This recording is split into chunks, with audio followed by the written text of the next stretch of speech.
বিতর্ক এড়িয়ে একটি নির্ভুল ভোটার তালিকা তৈরি করতে চায় নির্বাচন কমিশন। এই লক্ষ্যে বাড়ি বাড়ি গিয়ে তথ্য সংগ্রহ ও যাচাই বাছাই করা হবে। এই কার্যক্রম শুরু হবে আগামী 20 জানুয়ারি থেকে। চূড়ান্ত তালিকা প্রকাশ করা হবে আগামী 2রা মার্চ। বৃহস্পতিবার সকালে প্রকাশ করা হয়েছে খসড়া তালিকা। প্রতি বছর জানুয়ারি মাসে খসড়া ভোটার তালিকা প্রকাশ করে নির্বাচন কমিশন।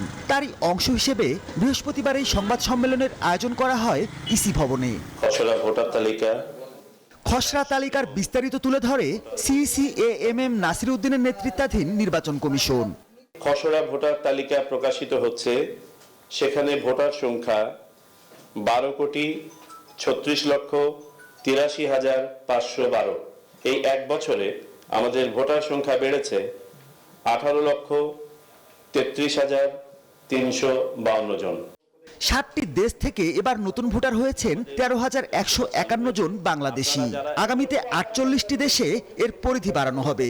দক্ষিণ পূর্ব এশিয়ায় মালয়েশিয়া এবং মধ্যপ্রাচ্যের 4টি দেশ, সৌদি আরব, কুয়েত, কাতার এবং সংযুক্ত আরব আমিরাত, আর ইউরোপের 2টি দেশ তথা যুক্তরাজ্য এবং ইতালিতে আমাদের 11টি মিশন অফিসে এই কার্যক্রম চালু হয়েছে।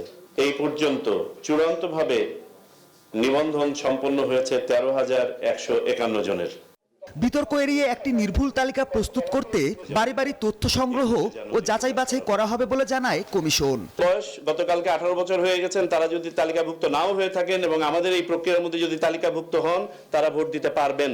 দাবি, আপত্তি ও সংশোধনীর জন্য দাখিলকৃত আবেদনসমূহ নিষ্পত্তির শেষ তারিখ 30 জানুয়ারি 2025।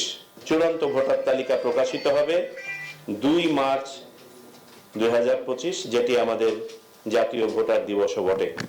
ভোটার হওয়ার বয়সসীমা 17 বছর করার বিষয়ে রাজনৈতিক ঐক্য ও সংবিধান সংশোধন হলে পরবর্তীতে ব্যবস্থা নেওয়া হবে। একটি নির্ভুল ভোটার তালিকা প্রস্তুত করতে সকলের সহযোগিতা চায় নবগঠিত ইসি।